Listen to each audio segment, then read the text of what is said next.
Welcome to the first ever Full Court Press Legends podcast, uncovering the untold stories of college basketball. Luke Taylor here with my guy, Sam Davidson. And you know what? We got a good one. We got a real good one. Legend. Everybody from the 90s knows his names, and he's making his way back into the coaching circle here. Yeah. I'm excited. So we've got a McDonald's All-American, former UNC great, Jeff McInnis. Welcome to the Full Court Press Legends podcast. Thank you. Thanks for having me. Yeah. So I want to talk about your recruiting class quickly because you had some players, and I put in a UNC highlight reel, and it was freaking dunks of Rasheed Wallace for like 10 minutes. He threw in one with Jerry Stackhouse, but you had probably arguably the best recruiting class that year. I believe Rasheed Wallace, Jerry Stackhouse, yourself, but no one ever talks about Serge Zwicker.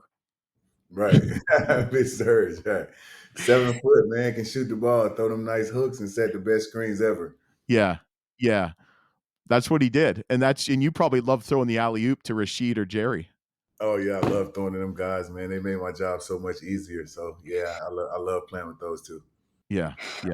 What was it like, growing up in like West Charlotte and, going into like being recruited by UNC and then joining that kind of powerhouse of players back in the kind of early mid 90s there? For me, it was I always wanted to go to UNC. I think growing up in Charlotte, I wouldn't say UNC. I wanted to play for Dean Smith. I was a big fan of Dean Smith. I was actually an NC State fan growing up, but I loved Dean Smith, and I knew how many guys he had put in the NBA. So I knew if they ever offered me, then that's where I would be going. So for me, it was like a dream come true to play at UNC. But just playing with those high-level guys, and like you said, the class we had, Jerry Stackhouse, Rasheed, and myself. So I think us three coming in, we had aspirations to win the national title, but the ultimate goal was to go to the NBA, and I think all three of us did it and stayed in a long time. Yeah. What would you say your top 5 when you were deciding colleges? Like, I know you said you wanted to go to UNC. What were some of the other schools you were like seriously considering? NC State, Michigan, Florida, NC State, Florida, Michigan, and I would probably say I had John C. Smith University. That's a black college where I grew up at. So I had them in my top 5 because I played ball and worked out there like every day. And the coach would joke me like, "I know you could turn Dean Smith down and come play with us." And so I always had them on my list because I just respected their program, and they let me work out there every day. Yeah, but in today's day and age, it's called NIL. That's right. So I think it'd have been a little different, or I don't think those guys would have left school so early, or maybe I would have stayed my junior, senior year. So, it's a different ball game now for sure. Yeah. So let's just talk about, so you went from West Charlotte to Oak Hill. You obviously had, Oak Hill was a perennial power, still is a very recognizable program. A lot of guys are in the NBA from Oak Hill. Why the move from Charlotte to Oak Hill to Virginia? I think it was the best thing for me at the time. Charlotte was getting kind of rough. My high school a lot of stuff was happening in my high school. I seen one of my good friends. He was killed, that summer. So for me, I thought the best thing for me to do was get away, get refocused on basketball and school, just so I could have a chance to go to college. I seen a lot of players in my neighborhood better than me, but they never had a chance to do anything because something that happened in school or something that happened in the streets. So I wanted to remove myself far away from that as I could, and Oak Hill in the middle of the mountains was the best place for me. Yeah. So obviously very good recruiting class, 3 McDonald's All-Americans on your team. Who was kind of the first person to commit?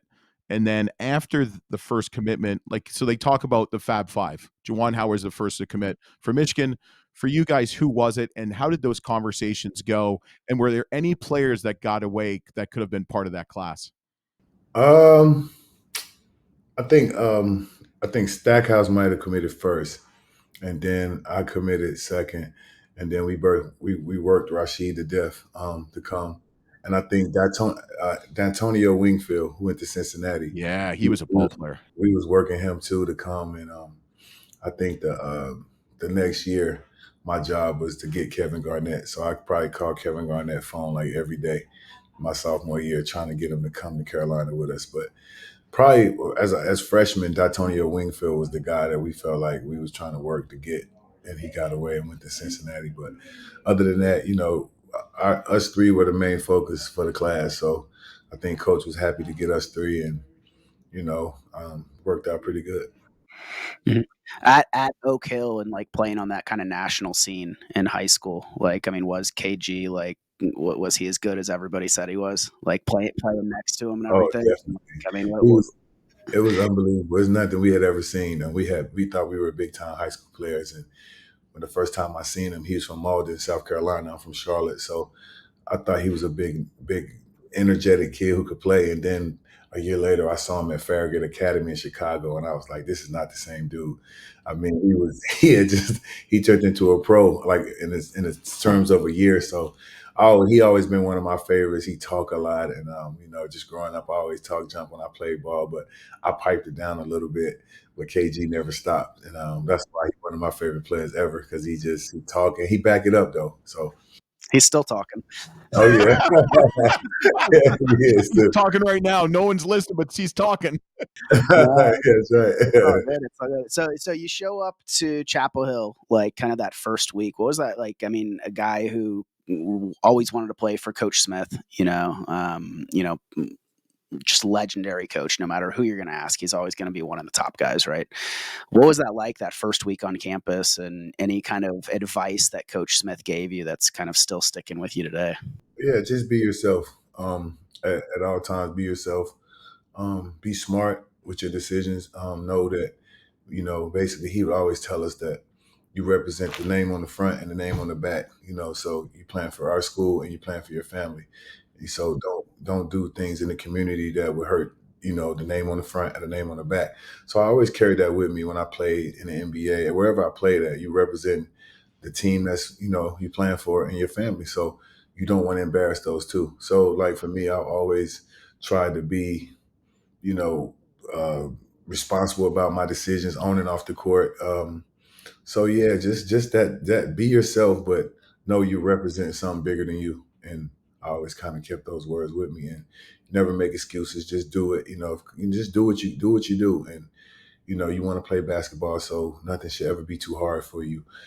He hated when people say this is a hard practice or this. He was like, "Is it supposed to be easy?" Like, he would always come back with these crazy answers, but he always told me push myself. And then when I became a coach, I think I used a lot of the stuff that he used to say to me and the stuff that I didn't like, I would incorporate it in my coaching style even more because I know it'll make you better. Yeah, yeah. So I got 2 questions for you, okay? First question, I should have asked you in the intro. I was really excited. So when you're a McDonald's All-American, I'm Canadian. Now they allow Canadians in McDonald's All-American games.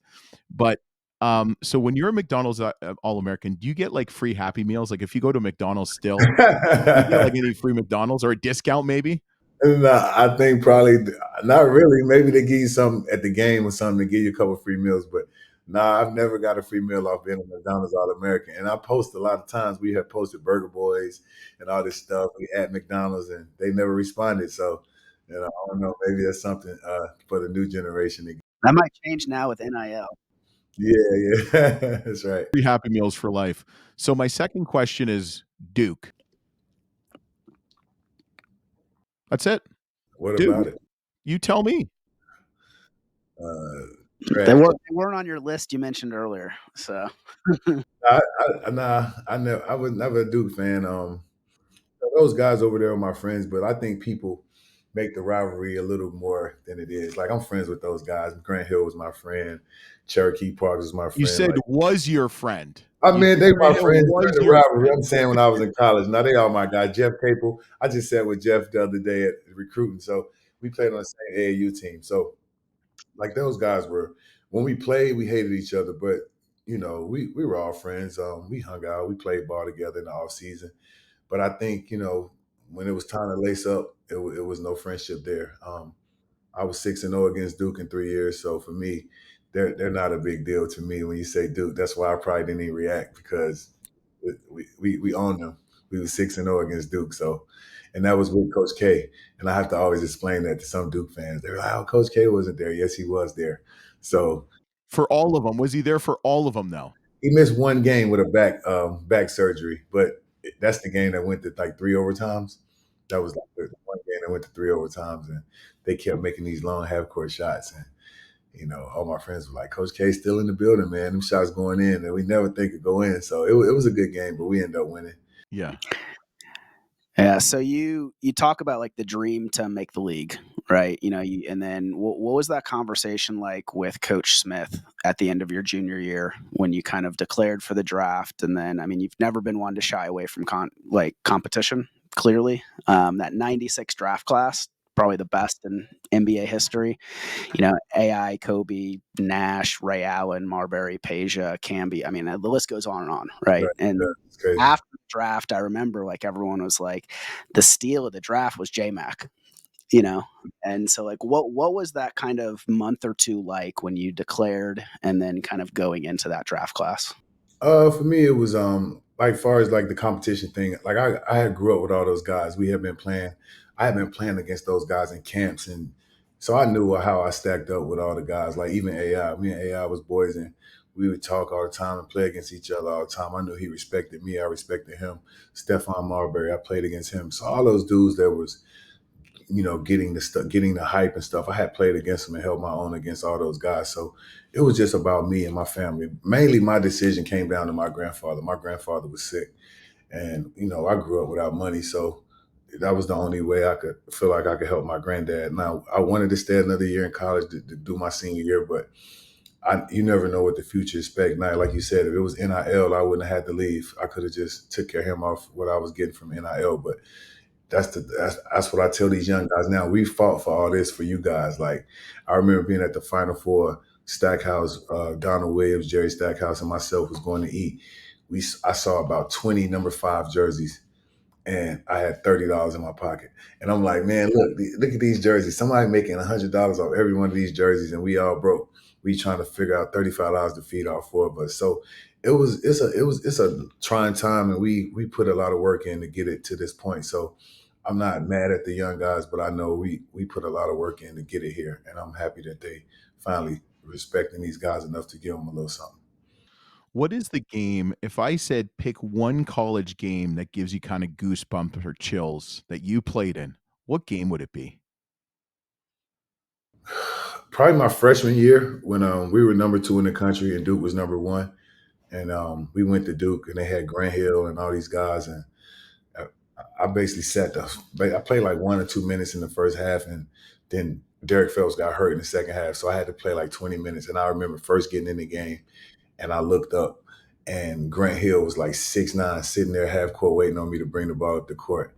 And I was like, holy shit. Like, so for me, I was just like, Don't that mess was up. Don't mess up. Don't mess up. Don't mess up. yeah, man. I was like, wow, man, that's Grant Hill. Like, he's waiting on me. He's guarding me. So that was my like moment. And I was like, man, but you just got to go play. I ended up having like 14 points and we won the game. And so, I mean, it was just that was probably one of my moments when I was like, wow, I'm here. Like, that's Grant Hill of Duke. And the crowd was going crazy. So yeah, man, that was probably the game. We fought back and won, and we beat number 1 team in the country. So I felt really like I belonged in, like a freshman. Came in and played like 17 minutes and held my own against like a number 1 draft pick, Grant Hill. So that was probably the biggest game for me in my career. So I want to fast forward real quick to after you retired from professional basketball, you moved into coaching and you chose to move into AAU and kind of being the founder of a new AAU program in North Carolina, right? Like, was that always a dream of yours to kind of move into coaching, or did that just No, no, happen? no, no. Sam, just wait a second. I did AAU for the first time with my kid. Are you effing crazy? Nah, I didn't start it with the intent to do it so long. I kind of started it with I was just kind of training a couple guys that I knew, dad's friends of mine. They was like, "Can you train my boy?" So I started training them guys a little bit, and then they was like, "Man, you should do your own team." I was like, "Nah, I don't have time for that." So all those kids that I was training, I had got up to probably about 8 or 9 kids at this point. And they were like, you should just do a team. We all play for you. So I was like, man, I kind of fought it. And then from that day, I went from like that day, probably about 17, 18 years ago, to now I have like 10 teams, 9 teams.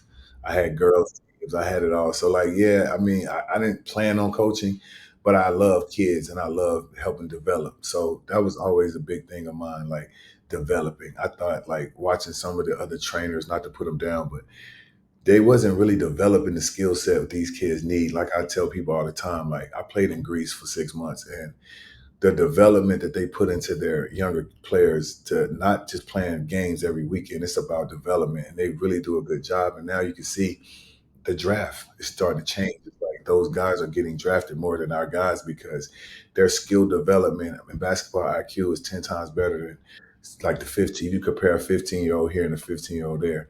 His IQ is probably better and his skill set is better because they're honing in on the stuff that matters when you get a little older. So for me, I took it personal to bring that back to our kids and my teams and my community and to get the skill development really sharp. And I think if you see my teams from year to year, I probably got 9, 10 pros. To like a guy like Aaron Wiggins, he didn't even play in 10th grade. He didn't even get, he had to reclass to basically play and get on the court. He didn't even play for my AAU team his first year. Turn around, work, work, work. He just signed for $47 million from the OKC Thunder. Jalen Hill-Shafino, he was drafted 17 from the Lakers last year. Rob Dillingham, he came to me as a freshman at Combine Academy. I coached him 2 years. Kid who didn't want to defend, didn't like pick and roll. So a lot of stuff I taught him, and now when I listen to the draft and I say, "Oh, he's one of the best pick and roll guards," that gives me joy, because I know where this kid come from before all that. So, yeah, back to your point, yeah, AAU was. I didn't plan on doing it so long, but I felt like it was a need for these kids to learn how to play the right way. Yeah, what could you do with us? I can train y'all up. I need some work. I can get y'all right. What league you getting me in? I can get you in the Canadian League. I'm Canadian. Win-win. I All know. right, There you all go. right, I There you got you, man. I'll get you straight. I mean, with the success that you had, I mean, you just mentioned several guys who are doing really well, right? Like, I mean, were there other opportunities to move into college coaching? And what was so appealing about joining Coach Mack at College Charleston? Now, Oh yeah, I had a lot of friends. Like Stackhouse is one of my good friends. He's been coaching at Vandy for a while. But my biggest thing was like I had to get my college degree. I had kind of waited around for a long time to do it. Kevin Keats, one of my mentors, he'd been talking to me a lot about getting it. Deion Sanders is a good friend of mine. Through my man Ray Forsett. Those are my guys down in Colorado. So when I went to Colorado for a football game last year, it really hit me like, man, this could be really something special. Like just the camaraderie of college and then at the time I had started talking to Coach Mack. I had knew him he recruited kids for me a couple years ago, but we never really stayed in touch. But then when a mutual friend of mine put us in touch again, we started talking about basketball and he was probably like, I'm gonna come back and I might get a job. Would you be interested? And we just started talking a lot, not every day, but a lot about basketball. And I saw his vision for what he wanted. And it kind of lined up for kind of what I like. He's the kind of coach like I am. He about his business. I've been here a month and I've learned so much from the guy. I mean, he's a stand-up fair coach. And everything I'm about, he was about when I talked to him and kept talking to him. And it just lined up. I mean, this is 3 hours away from where I'm from. I mean, it just made sense. I prayed about it and it just made sense for me to take this challenge and try to do it. Yeah, yeah, and it's you guys. We talked to Coach Mack before, and I mean it's going to be exciting. Charleston has built such a great program. I remember when Bobby Cremins was the coach there. You probably remember Bobby Cremins from Georgia Tech, but he went from Georgia Tech to College of Charleston, I believe. So I want to go back to college quickly and ask you about your teammates a little bit. Who would you say was your funniest teammate in college, the best singer, the best dressed, and the best dancer? I'm gonna go with the funniest would be probably Ed Geff. Ed Geff, probably the funniest guy. The best dress was probably me. Um, but I'm gonna say out of my teammates, I'll give that to Donna Williams. He was pretty simple. And then the best singer, definitely Stackhouse. Um, and Rasheed, the worst dress. The worst. Had never get a haircut. He didn't care. He's a straight Philadelphia dude. He didn't care about a haircut. He didn't care about his clothes. We just had to beg him to get a haircut. So definitely Rasheed, the worst dress. But yeah, What about dancer? dancer. I'm gonna have to go with Shammond Williams. Shammond Williams. Yeah, he just got a job at Denver, man. Shout out to Shammond for getting a job at Denver. So happy for him. You played. You got drafted by the Nuggets, and I will tell you my experience in Denver recently with Sam because he's out in Fort Collins. Man, I couldn't breathe. Nah, yeah, it's tough out there now. It's freaking impossible. I look. He looks at me. He's like, "Are you okay?" I'm like, "Dude, I took one run down the Colorado State basketball court, and I literally kept running out." And he's like, he thought I was having a heart attack. It's tough. Yeah, when my first couple of days that I had to get this thing, they had to put the humidifier in my room, and it was tough, man. But if you practice there, we knew we had an advantage every game. Like we would see the first quarter, the other teams, we want to push the ball fast as we could, and the other teams would just you could see them dying throughout the game. I think even with the Nuggets now, they play fast so they can get you tired early. And then by the fourth quarter, if you got a lead, they always catch you and walk you down. So it is something different about that. You got to get used to it. And if you're not used to it, then it will affect the teams coming into play.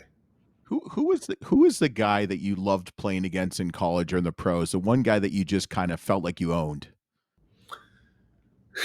I mean, it was a lot of competition. I'll say that. I think Allen Iverson brought the best out of me because he was like had so much hype and he was the guy, number one pick.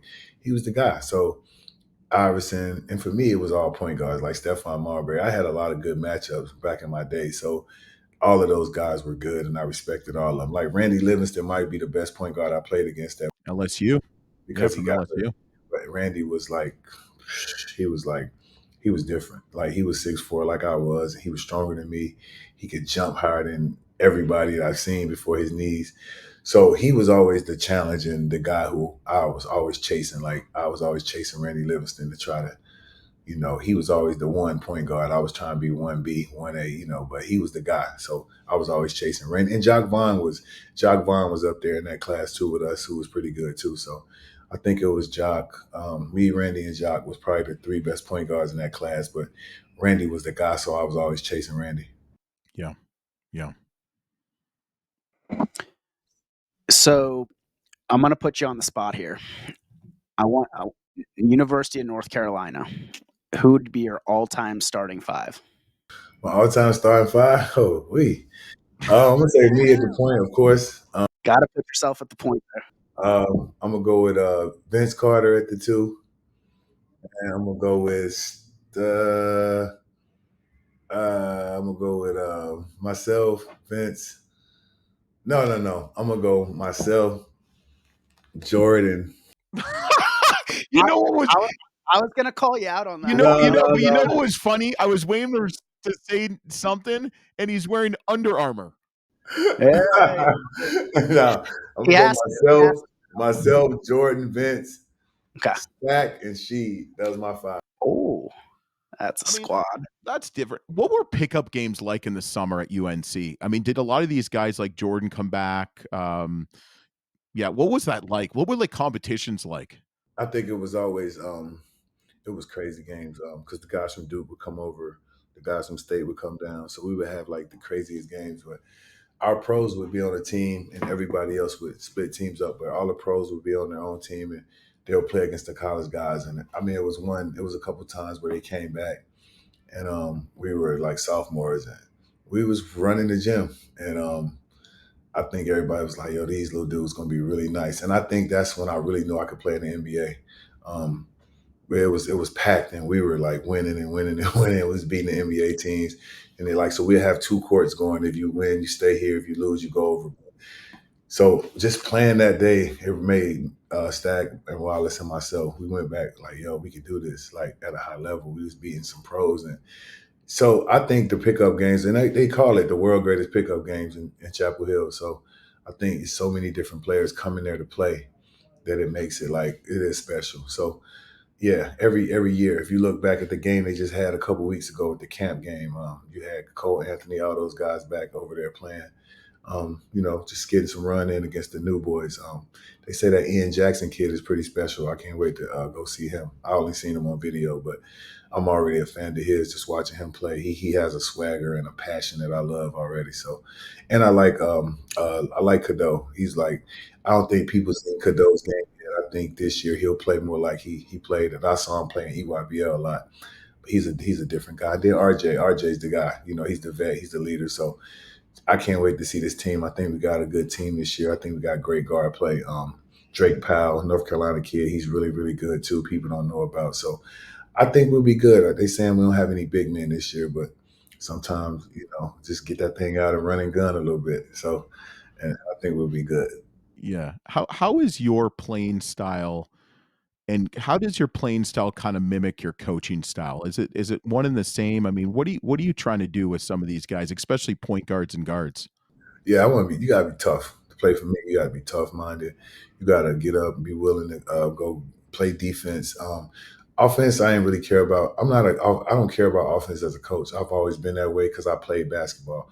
So I know you want freedom on offense. As long as you defend and give me all you got on defense, I really don't. As long as you're not making selfish plays on offense, I try always not to coach offense. I try to be a defensive coach, let my kids have freedom on offense. And I think it worked because all my kids love playing for me. They love the freedom that I give them. I want to shoot a lot of threes. I want to get paint touches and kick the ball out. So for me, it was a lot of pick and roll. And if we had a good big, I had Patrick Wessler, plays at Virginia Tech. He played with me the last 2 years of high school ball. So I did switch my game up because that was like the first real 7-footer that I had that could play. So we threw the ball inside a lot and played inside out a lot. So to me, I'll adjust to the personnel that I have. I want to play fast and shoot threes, but like the last 2 years of Pat's career, we threw the ball inside a lot. LT, what are you thinking? I'm thinking that I want to. So I already got the McDonald's. I'm still thinking about that because I figured if Burger King did an all-star game, they would give like lifetime Whoppers. I Yeah. love it. I think the last thing I think we need to touch on, then we'll let Coach go. What is? I mean, you obviously got a lot of buddies and boys that played at a high level, teammates, what have you, competitors like your former friend Cherokee Parks and Grant Hill. What are the discussions about like NIL and the transfer portal? Because you think about when you played in the 90s when, which I was in high school, played college, Sam was probably 4 years old at the time. I He's a was little just a bit young younger than boy. us. But college basketball was just so different then than it is now. What are some of these conversations you have with, your former teammates and friends? I think a lot of people can't believe like the money that some of these kids are getting. Like I think it was a kid at Kansas State that got 2 million. 2 million for averaging less than Yes. 14 points a game. Yeah, so like I think that is the biggest thing for us is like we always talk about like what would you got stack like what you would have got in this era like so I think it's a running joke with us like even me I was talking to somebody 2 days ago about it and I was like, I probably would have transferred every year to like Kansas, to Kentucky, to Carolina to do. So like it was just like you would have played for all the blue bloods, or your school would have had to pay that much money to keep you there. So it's a different era. I think it's changed like recruiting, like cheering for teams. Cause like my mom is a big Tar Heel fan. And now she always like, I don't know the players no more. Like, I think that's what's going on in sports now. The people don't really know the players no more because everybody moving around. When I played at UNC, you knew all our whole team because we were there 3-4 years. Like, so that's the biggest difference. But we just talk about the great opportunities these kids get. And, we paved the way a little bit for them to get it. So, I'm just happy for these kids that they playing and they can get some money to play ball. But I think it's sometimes hurting the game because I'm recruiting kids now for college and they don't even talk about playing time. It's about how much money y'all got. So does Charleston have money? Like it's like that's the first question from a parent or a kid. So I think it's hurting the game a little bit because people not playing the game. I love basketball. I'm passionate about it and I would play it without the money. And I don't think a lot of these kids would play it without the money. Like that's saying that now in college. So, I mean, I just love basketball. I would have played in the NBA if they didn't pay me, but I wanted to get paid. But I'm just saying now it's becoming a focus of the kid, like the money instead of the playing. I want to play, then get paid, but they want to get paid and then play. So it's kind of backwards a little bit now. But I mean, some really good players out here that deserve some of the stuff they're getting. But I just think some of the numbers are absurd. You got like the kid at Kansas State, he's probably making more than his whole coaching staff, other than the head coach. You see what I'm saying? So it's like, how are you going to coach him? So that's the thing that I think we'll run into at some point too. Well, I mean, there's a player that's playing for Kansas this coming year. He's been at 7 schools in 7 years, and that includes 4 high schools. I mean, but here's the problem, and this is the problem of the world we live in, is someone will always take him. Like, is there really teammates anymore? Is it more like, hey, I got to get mine? Yeah, I definitely think that. I think now it's more about you. I mean, everybody playing for themselves. Everybody has an agent. Everybody, everybody's being misled by somebody. So I think, yeah, sports has kind of went out the window of the team, because you can't say you got a team when you guys just come together for like a month and then you start practicing, because the transfer portal, it makes it hard. Like, we came here when we took the job, we had 3 players, so now we have 15. So it's been all over the place, so yeah, building a team and building the team camaraderie is something definitely that has to go on now because of the transfer portal, and because the roster's changing every year. It's like year contracts now. Yeah. Okay, I got one last question for Coach McInnis. Okay, Jeff, what was your jam in college? My jam I listen to? Yeah. I got it. I'm like Stackhouse turned us all into R&B guys. I was a big rap guy, and then Stackhouse playing all this R&B all the time. Like what? Like Brian McKnight? Yeah, Jodeci. Oh, I like Jodeci. tell me what you want, baby. That's it right Oh, there. yeah. That's I know it. about So Jodeci. I was a big Jodeci guy in college, and I listened to a lot of Tupac. I think a lot of my guys just called me Tupac because I was always jamming some Tupac and Biggie. So I was a big Tupac guy. I like Biggie too, but Yeah. You didn't like P.D. Pablo when he had North Carolina? Oh yeah, that's that's my jam. I gotta respect Petey. So yeah, like when I was scoring Denver and Cleveland, they would play that North Carolinas. I love it. Yeah, I love Petey Pablo. It's my guy too. Yeah, those early '90s, my jam was Pete Rock and CL Smooth. Oh yeah, that was nice too. I listened to that. That was too. nice. That was nice too. Thanks. You just gave me a backhanded compliment, Sam. I know. No, I did like Pete Rock and CL Smooth. They were good. Yeah, early 90s hip hop. That's tough to beat, man. I mean, there's too many. No, but and R&B too. I mean, you had yeah, R&B was kind of ahead of its time back then. I mean, you had 112 with a little Cupid if you're trying to like set the mood right. You had, New Edition. Well, you never knew if they had all 5 New Edition. There was always Bobby Brown or someone was on the outskirts. That's true. Those were the times, man. So we really appreciate, Jeff. You're just going to stick with us for one more second. We really appreciate you talking about UNC. Obviously, Charleston, we're going to watch you on the sidelines this year. Don't forget to subscribe, rate, and review. We're going to have a Legends podcast every 2 weeks. So this is episode number 1.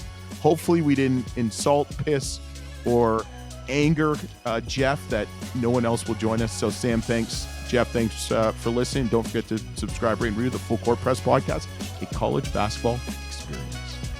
Yeah, I appreciate y'all having me on, man, and I'll definitely be tuning in.